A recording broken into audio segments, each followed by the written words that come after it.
Vice President Shettima arrives. Sean suspends a Google festival in Ogbomosho over violent disturbances.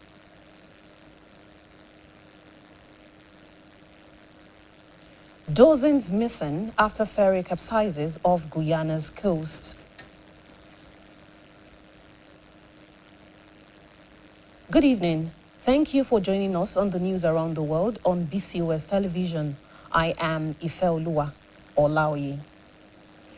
Vice President Kashim Shettima on Sunday arrived in Lungi, Sierra Leone, to participate in the 69th Economic Community of West African States Head of State and Government Summit. On arrival at the Sierra Leone International Airport, Lungi, Vice President Shettima was received by Sierra Leone's Vice President, Dr. Mohamed Jallow, Nigeria's Minister of Foreign Affairs, Ambassador Bianca Odumegu Ojukwu, and the Minister of State for Foreign Affairs, Ambassador Shola Enikonlaye. Also on hand to receive the Vice President were the Nigerian High Commissioner to Sierra Leone, Ambassador Ayo Luther Ogbomode, the Minister of State for Petroleum Resources, Gas, Ekperepe Epo, the Nigerian Permanent Representative to ECOWAS, Ambassador Olawale Awe, among others. The high-level gathering brings together heads of state, government officials, diplomats, and development partners from across West Africa. The participants are expected to discuss key regional issues, including peace, security, economic integration, and sustainable development. The federal government is integrating trusted digital identity into Nigeria's health sector reforms to accelerate universal health coverage, improve patient care, strengthen disease surveillance, and expand health insurance coverage for millions of Nigerians. Coordinating Minister of Health and Social Welfare, Professor Mohamed Pate, said the newly enacted National Identity Management Commission, NIMC, Act 2025, provides the legal foundation for a secure digital identity ecosystem that will support interoperable electronic medical records, improve patient identification, and enhance continuity of care. Pate added that the initiative will strengthen health planning, support evidence-based decision-making, improve enrollment and beneficiary verification under the National Health Insurance Program, and help Nigeria achieve universal health coverage by 2030. It disclosed that revitalized primary health care centers now record about 45 million patients visits every quarter, directing the immediate establishment of a joint technical working group between the Ministry of Health, NIMC, and relevant agencies to coordinate implementation and monitor progress. Director General of NIMC, Engineer Abisoye Koka Odushote, reaffirms the Commission's commitment to providing the digital identity infrastructure required to support ongoing health sector reforms, describing the collaboration as part of the federal government's drive to build a more efficient, transparent, and technology-driven healthcare system. The federal government says Nigeria and other cocoa-producing African countries have agreed to strengthen collaboration to boost local cocoa processing, improve farmers' earnings, and increase Africa's share in the global cocoa value chain through the adoption of the Abuja Declaration. Minister of State for Industry, Senator John Eno, said the declaration aims to reduce dependence on raw cocoa exports by promoting local processing, branding, value addition, and fairer returns for cocoa-producing countries across the continent. He added that participating nations agreed to speak with one coordinated voice in the global cocoa markets, improve product standards and traceability, and prepare for the European Union Deforestation Regulation, which takes effect on December 30, 2026. According to the minister, the initiative will benefit cocoa farmers, processors, and entrepreneurs by encouraging local manufacturing, creating globally competitive brands, and expanding employment opportunities across the cocoa value chain. The federal government said the renewed collaboration supports its drive to promote agro-processing, diversify exports, increase foreign exchange earnings, and accelerate industrialization in Nigeria and across Africa. The National Drug Law Enforcement Agency has intercepted 1.63 million pills of tramadol concealed in 2 long trailers heading for Kano as it intensified efforts to dismantle a transnational drug trafficking syndicate operating along the Togo-Benin Republic-Nigeria corridor. The agency also arrested an 80-year-old suspected drug dealer in Rivers State, a businesswoman linked to cannabis shipments from Canada, a Chadian woman, a couple, and other suspects in coordinated operations across Lagos, Edo, Kogi, and Rivers States. The NDLEA's Director of Media and Advocacy, Femi Babafemi, disclosed this in a statement on Sunday. According to the statement, the latest intelligence-led operation came barely 1 week after NDLEA operatives recovered 558,900 pills of tramadol concealed in the false bottom compartment of a truck that entered Lagos through the Togo-Benin Republic route. We shall now take a short commercial break. Please stay tuned.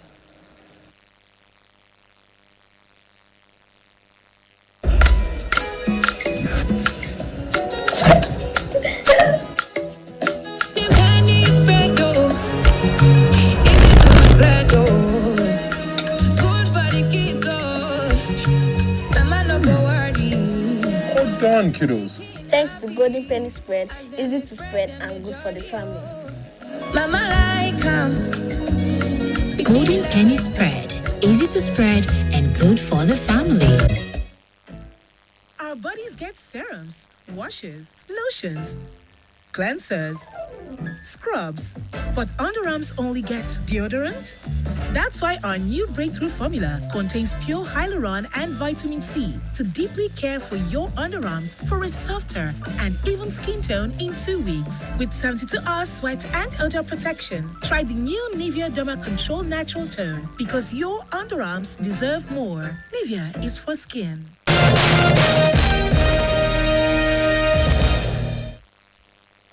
You're welcome back. The Nigerian police force has recorded major operational breakthroughs across 13 states and the Federal Capital Territory, FCT, arresting 112 suspects, rescuing kidnapped victims, recovering firearms and ammunition, and disrupting criminal activities in coordinated nationwide operations. The operations targeted cultism, armed robbery, kidnapping, homicide, banditry, sexual offenses, and drug-related crimes, leading to the recovery of a stolen vehicle, illicit substances, and the neutralization of a suspected kidnapper. A situation report from the force headquarters showed that the FCT Police Command recorded the highest number of arrests after coordinated raids by operatives from 11 divisions across Abuja. The operations, which focused on criminal hideouts, abandoned building, and black spots, led to the arrest of 87 suspects and recovery of suspected Indian hemp, illicit drugs, and knives. The Oyo State Police Command has arrested a suspected armed robber and recovered a stolen motorcycle in Ibadan. A release by the police spokesman, DSP Ayolade Olayinka, revealed that the arrest followed credible information received on Wednesday, the 16th of July, that a commercial motorcyclist, Muhammadu Amelu, had been attacked and disposed of his Bajaj Boxer motorcycle by a passenger who allegedly struck him with an iron hammer at Ademiji Estate, Apata. Operatives of the command's Violent Crime Response Unit swiftly responded to the distress report, arrested the suspect, identified as Shafau Nuhu, and recovered the stolen motorcycle with registration number AJW 842QU, along with the iron hammer allegedly used in the attack. The victim, Muhammadu Kamilu, and a Good Samaritan, Nathaniel Ibrahim, who sustained injuries while attempting to rescue him, were taken to hospital for medical treatment.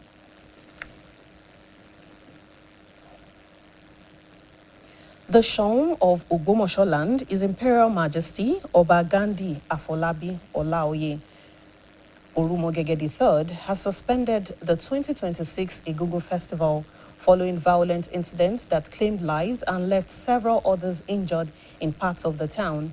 The attacks, which occurred on Saturday at Aguodo and Okelere areas, disrupted the annual cultural celebration and heightened security concerns among residents. BCOS correspondents Aderemi Akomo and Oyefeso Lighton reports that the monarch has ordered an immediate halt to all remaining festival activities to forestall further violence. The reports will come up shortly. The Oyo State government, through Ministry of Environment and Water Resources, is ensuring that all production companies, especially fast food eateries, comply with environmental rules and regulations guiding production of edibles in their environment. Commissioner for Environment and Water Resources in Oyo State, Honorable Ademola Aderito, said this when he led officials to his ministry or to a leading eatery in Ibadan to verify the company's environmental compliance. Staff reporter Bimbo Akombi has details of the visit.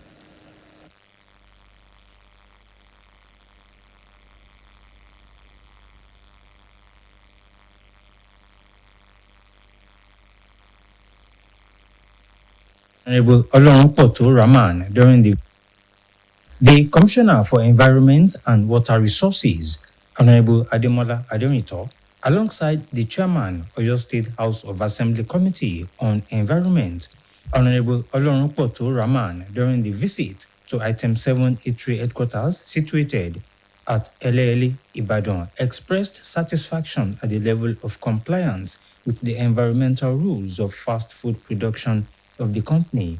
While moving through the environment, the Commissioner said he had confirmed that the food production company has complied with all the environmental laws guiding fast food production in Ibadan, Oyo State. When we see some kind of good results or report in operations and standard compliance, it will be good for us to really confirm it. What we're seeing here is what all other food businesses and even beyond the food businesses, industries, factories in Oyo State should emulate. The Chairman, Oyo State House of Assembly Committee on Environment, Honorable Olorunpoto Rahman, after the assessment, gave kudos to the management of the eatery for its compliance with the environmental practices in the production of their edibles. Very, very commendable. Beyond keeping Oyo State clean, they've gone into other areas that involves the environment. And today we have a system that works. You can be sure that there is appearance of government everywhere. They've cleared, it's not the same thing like it used to be in the area of environment. Beyond the environment, even in terms of compliance of companies with the environmental laws of Oyo State, they've done a lot, and they've been very impressive. He commended the Ministry of Environment and Water Resources for living up to its expectations at ensuring that environmental best practices are employed in the course of production of foods and abiding by healthy production rules. The Ministry of Environment and Water Resources is committed to ensuring that fast food production companies in Oyo State meet international fast food production standards. Bimbo Akombi, BCOS News.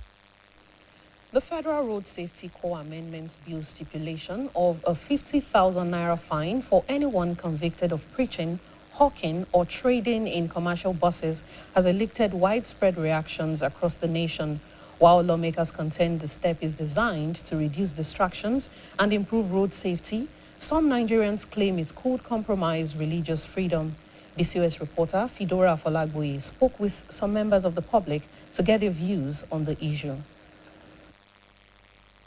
Commercial buses have long functioned as unofficial venues for evangelism throughout Nigeria, with many Christians viewing Paul's preaching as an integral part of their biblical duty to disseminate the gospel, thereby utilizing commuters' daily travels as an opportunity for ministry.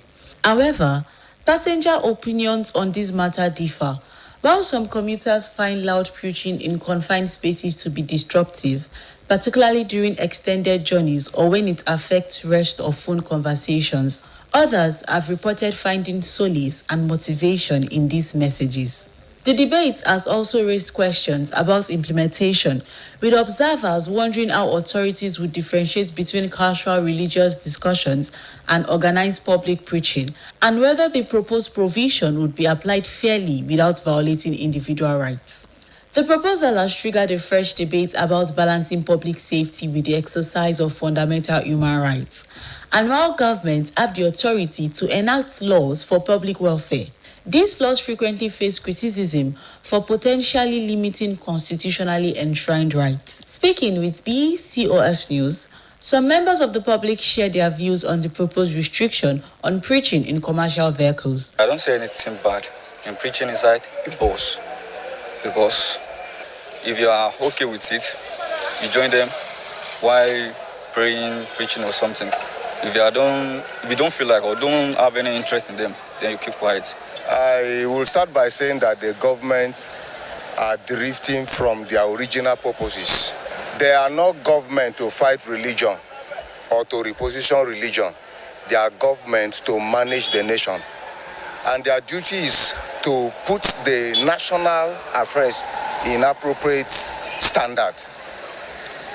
If you are to build someone who preaches in the bus 50,000 naira, what do you do to mosques around living environments that project their megaphone or whatever to people's door rooms? I don't see anything wrong in it. You can preach anywhere. And so far you don't disturb anybody with your hands, your legs. So I don't see anything wrong with it. By this time around, so we are need preaching for our people, because all of us, we are corrupt in society. It's fine, it's not bad. Preaching the gospel inside the bus is not bad. Reacting to the proposed 50,000 naira fine for preaching in commercial vehicles, some members of the public expressed mixed reactions, with some supporting the move on safety grounds while others opposed it. It's uncalled for. Anybody can be saved anywhere. So the 50,000 naira I feel is uncalled for.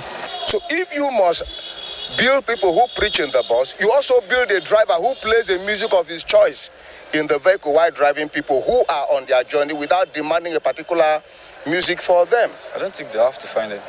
The proposal continues to be a subject of debate, with some backing it on safety grounds and others arguing that preaching is a constitutional right. Nonetheless, the bill awaits presidential approval before it can be enacted into law.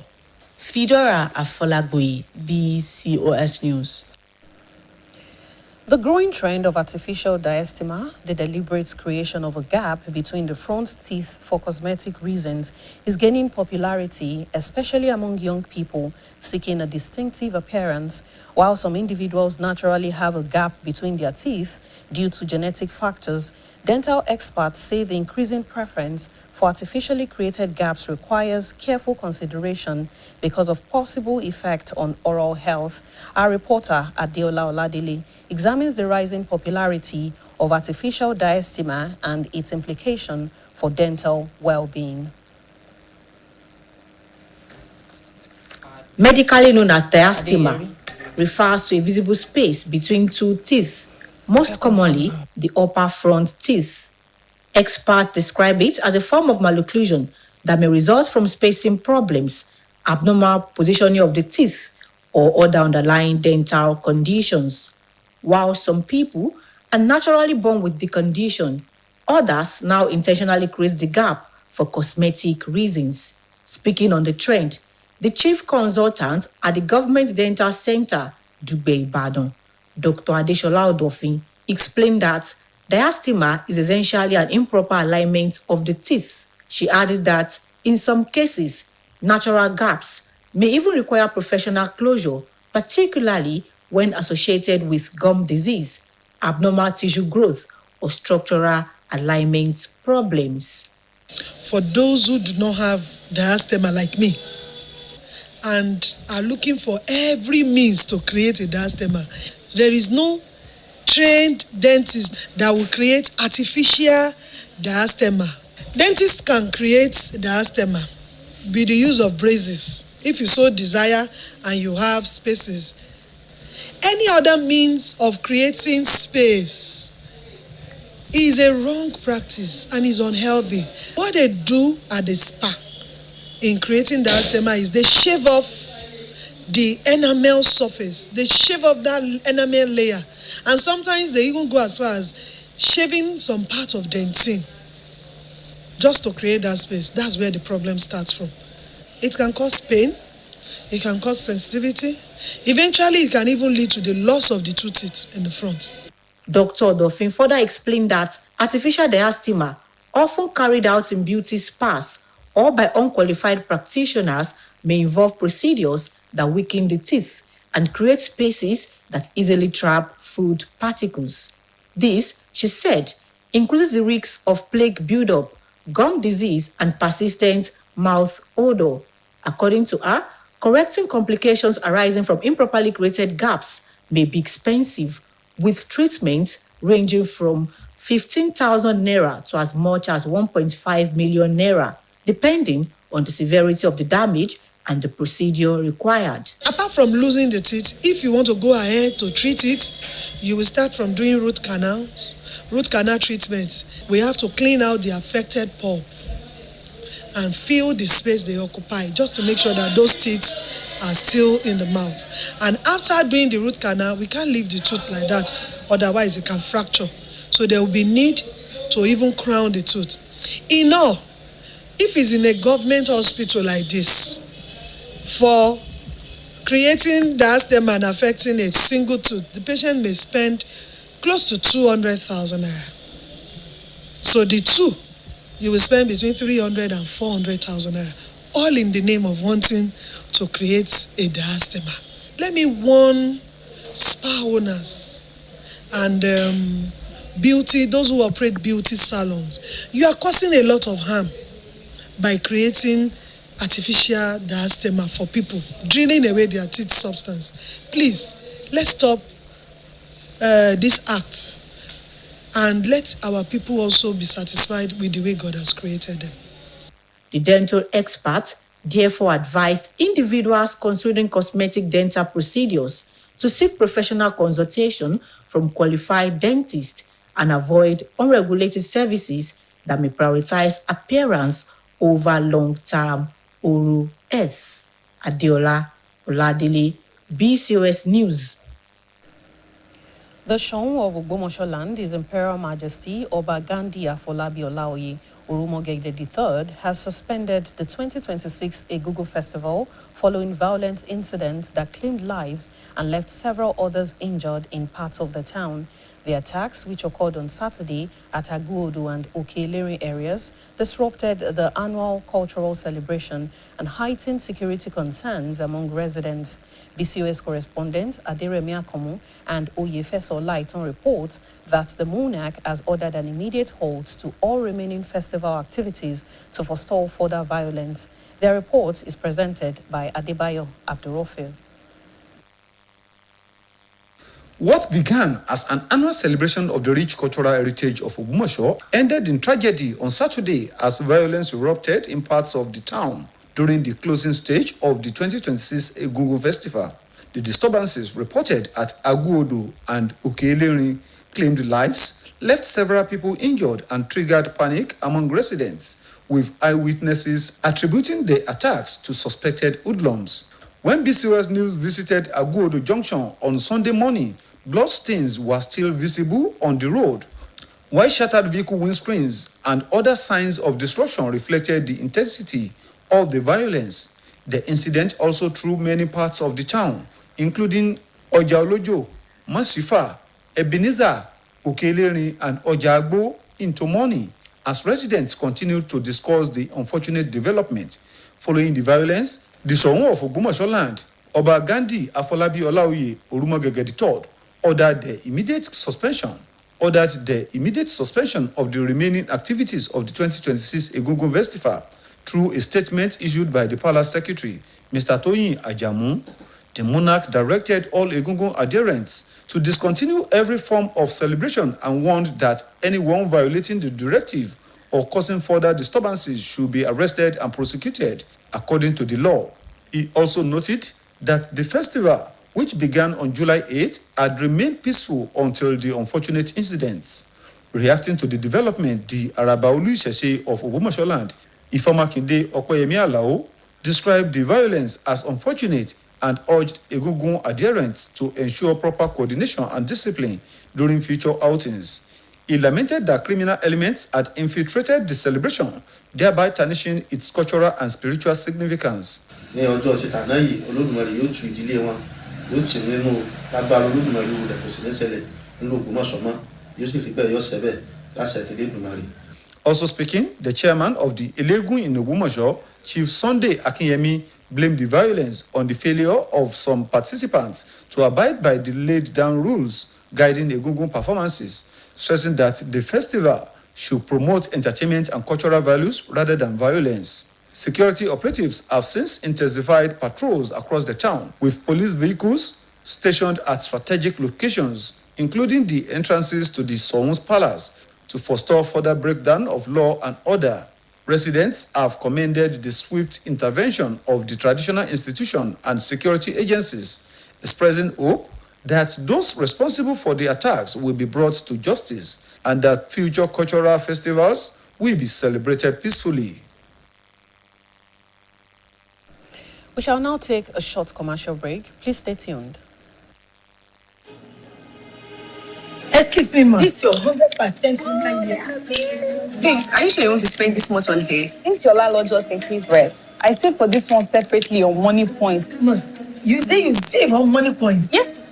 This Madam Money Point here, the array of your dryer there is target savings Money Points I used to have it. The rest of this my sub is this savings Money Points I used to do it. The salary of this my staff is save as you transact, son. Jennifer, Money Point save as you transact. Money Point fixed savings and Money Point target savings. What's up? Why did I don't contribute to you? Why should I? Come on, oh, you go give your money to Hadaku to save. You see Money Point accounts there. You know, go open a savings account. Now Hadaku you shoot. I beg everybody inside this my saloon. Oh, yeah, bring out your phone and download the Money Point app now. Even you. What are you waiting for? Download the Money Point app now. Hadaku, go open Money Point account. Money Point, made for your progress.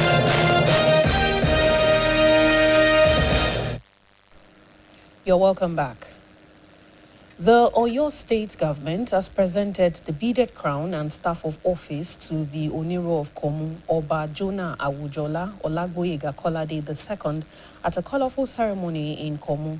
It's a Siwaju local government area, with the presentation performed on behalf of Governor Seyi Makinde by the Permanent Secretary, Ministry of Local Government and Chieftaincy Affairs, Barrister Abdulwahid Tijani Ajuwon.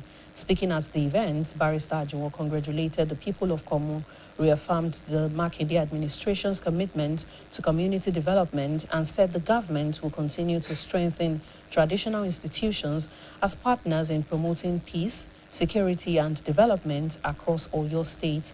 He urged the newly crowned monarch to see his enthronement as a call to selfless service, promote peaceful coexistence, preserve the cultural heritage of Komu, and work with the people to foster sustainable growth and unity.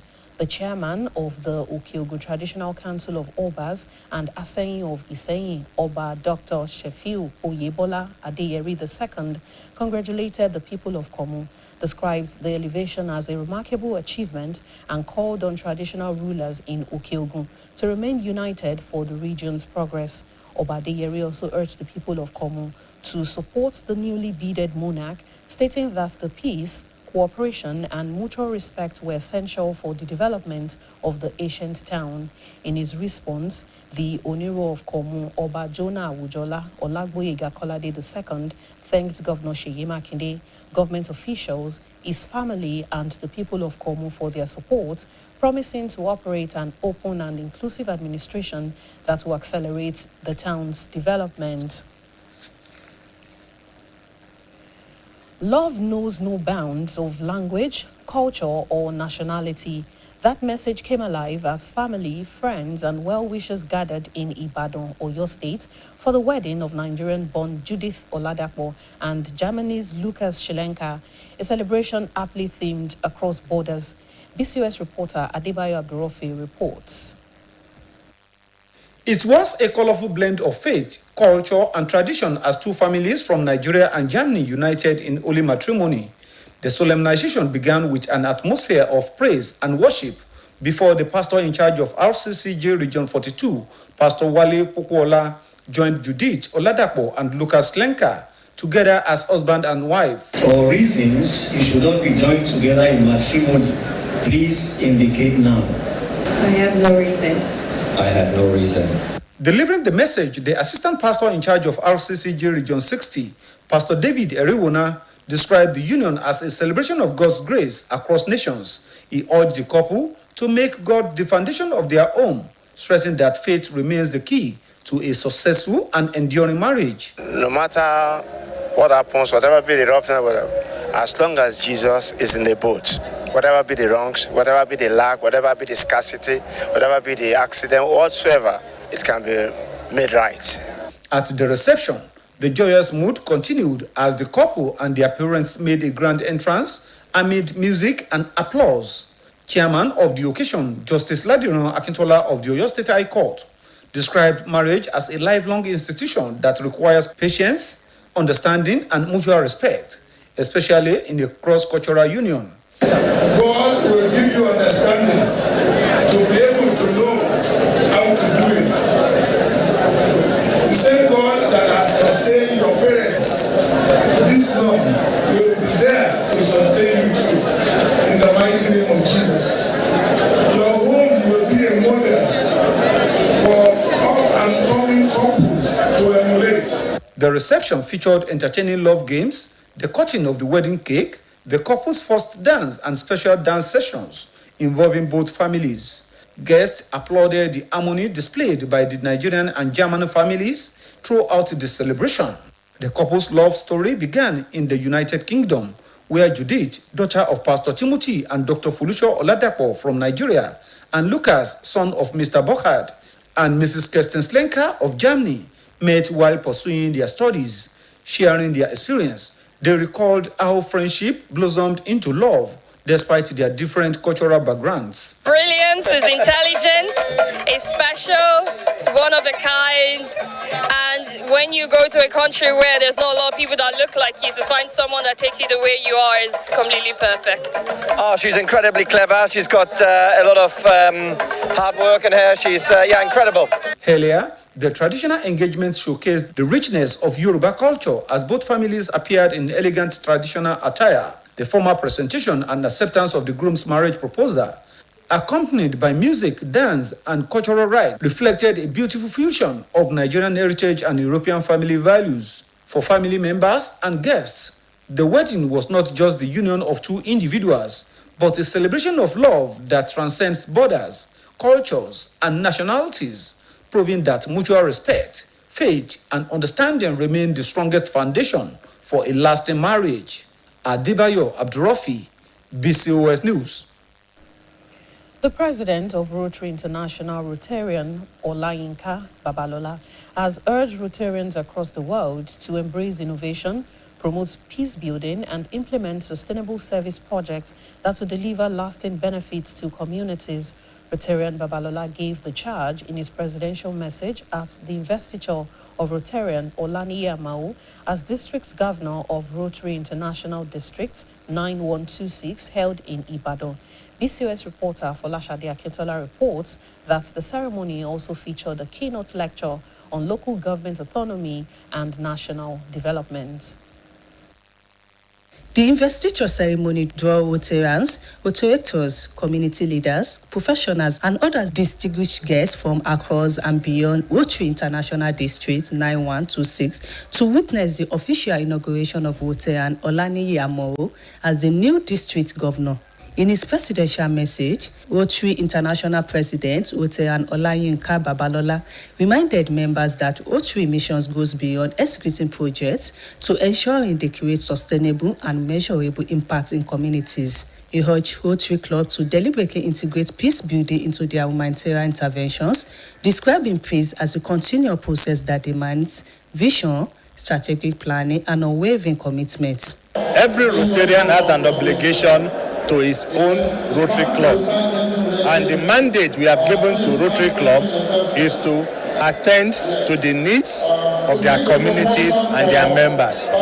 Our vision statement says, together we see a world where people unite and take action to create lasting change across the globe, in our communities and in ourselves. Delivering the keynote lecture titled The Implication and Prospects of the Supreme Court Judgment on Local Government and Development in Nigeria, Senior Advocate of Nigeria, Chief Adeniyi Akintola, examined the implication of the 2024 Supreme Court Judgment on Local Government Autonomy.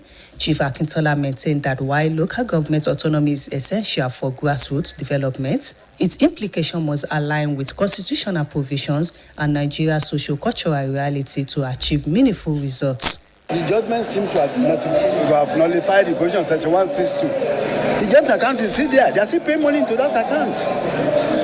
And if money is still going there, when you look at the functions of local government as emphasized in Chapter 4 of the Constitution, it's stated there's a list. But most of those things are what are being done now by the local government. It's not a question of political party, whether SDP, PDP, or APC, or whatever. No, it's a functional issue. And it was because the judgment didn't take into account the sociological and cultural milieu of the people. In his acceptance speech, the newly invested district governor, Oteran Olaniyi Amoro, said the district's success will depend on the collective commitment, dedication, and active participation of members. He called for increased membership, stronger support for the Rotary Foundation, sustained advocacy towards the global eradication of polio, and the execution of impactful community development projects. I want all members of our district to be ambassadors of Rotary, to go out there and bring in fresh membership. Because without membership, there will be no district. So that each will be beneficial for each of like a lawyer. If you have a member who wants some legal services, he will first contact you. If I need the services of an engineer, I should get one in my club. So we call it friendship, fellowship, and networking. Earlier, the immediate past district governor, Oteran Ken Batife, presented his valedictory address highlighting achievements recorded during the 2025-26 Rotary year. According to him, the district recorded significant membership growth, chartered new Rotary, Oteran, and Interact clubs, increased contribution to the Rotary Foundations, executed over 300 community service projects, and empowered more than 600 small business owners through district grants. Oteran Batife appreciated members for their unwavering support throughout his tenure and urged them to remain united in advancing Rotary's humanitarian idea. The ceremony features the former investiture of Oteran Olaniyi Amoro as District Governor of Rotary, International District 9126, presentation of awards to deserving members, and goodwill messages from guests who encourage Rotarans to continue upholding the organization motto, service above self. Folashade Akintola, BCOS News. Rescuers in Guyana are racing to find dozens of people missing at sea after a ferry carrying 116 passengers and crew capsized over the country's coast, according to local authorities. Foreign Desk Editor Folashade Akintola compiled the story and others as presented by Bimbo Akombi. The MV Balima, which issued a distress call at about 11 p.m. on Saturday, capsized near Iron Pond while traveling from Guyana's capital, Georgetown, to Port Kaituma. Guyana's Prime Minister Mark Phillips told the AFP news agency on Sunday that 53 people had been rescued. He said the authorities expected to rescue more people as the search operation progresses during daylight hours. The operation involved Guyana's Coast Guard and private vessels, according to Guyana's Public Works Minister, Joanne Edgil. Edgil said the ferry was equipped with some 250 life jackets, 8 lifeboats, and other safety gears. He added that a medical team was being dispatched to the search area to treat people as soon as they are rescued. The circumstances surrounding the boat accident were not immediately clear. Rescuers in Indonesia have found 7 people, including a 7-year-old, who was stranded at sea for days after their boat sank south of Sulawesi and are searching for at least 18 others who are still missing. 5 survivors, 1 man, 3 women, and a girl, were located by a fishing boat before dark on Saturday near the island of Matalang, and taken to a search and rescue vessel. They had stayed afloat by clinging to a fish trap and buoyant debris after the KM Nurul Salsa suffered engine failure and sank on Wednesday with 78 passengers and crew members on board. They told rescuers that they had been part of a group of 25 people, but during their ordeal, they were separated from the others by strong winds. 2 more survivors, a man and a woman, were found on an uninhabited island on Sunday, a rescue official said. Those rescued said that 4 others who had been on the vessel with them did not survive. Passenger boats are a common form of transport in Indonesia, an archipelago with more than 17,000 islands, lacks safety standards, and problems with overcrowding frequently result in accidents. Earlier this month, at least 6 people died and dozens went missing after a ferry carrying 65 people sank off Indonesia's resort island of Bali. And finally, the United States launched another round of airstrikes against Iran on Saturday night, targeting its coastal surveillance and air defense facilities, U.S. military officials said. Iranian media said an under-construction nuclear power plant in the southwestern city of Dakhovian had been struck, as well as Quesh Island in the Strait of Hormuz. CENTCOM said it also targeted Iran's Revolutionary Guards responsible for the attack that killed 2 U.S. troops in Jordan on Friday, where another service member remains missing.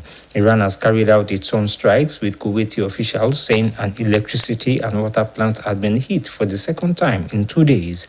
Bahrain said air defenses had intercepted an attack.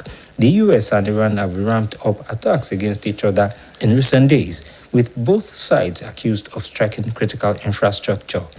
Also on Sunday, the U.S. Embassy in Amman said Jordanian authorities had evacuated the international airport and seaport in the southern city of Aqaba due to a specific and credible threat. However, a Jordanian government spokesperson promptly denied this, saying it hadn't detected any recent threats and said neither port had been evacuated.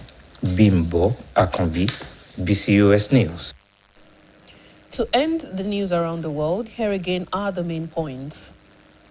Vice President Kashim Shettima on Sunday arrived in Lungi, Sierra Leone, to participate in the 69th Economic Community of West African States, Head of State and Government Summit. The federal government is integrating trusted digital identity into Nigeria's health sector reforms to accelerate universal health coverage, improve patient care, strengthen disease surveillance, and expand health insurance coverage for millions of Nigerians. Shanwu of Ogbomoso land, His Imperial Majesty Oba Gandhi Afolabi Olaoye Orumogege III on Saturday directed the suspension of the ongoing Egungun Festival over reported cases of violence which led to loss of life.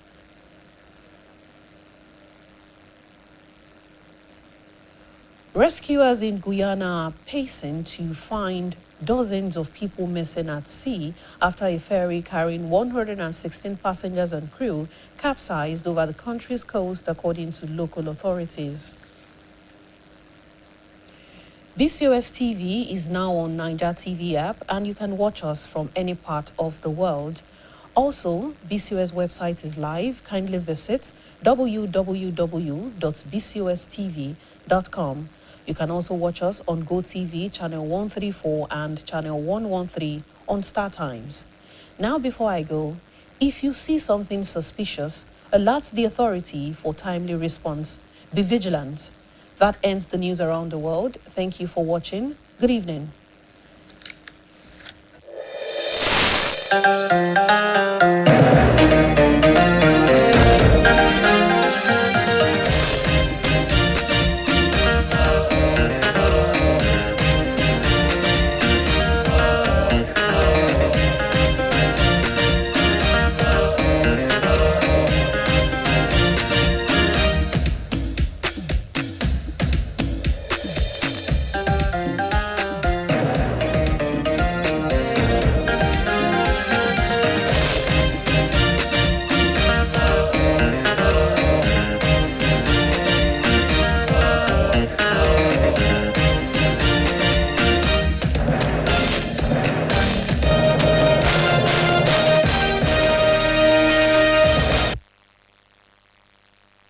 When malaria knocks you down, you can be sure parasites are having a party in your system. Welcome to our new kingdom, guys! Comel, an effective weapon against malaria.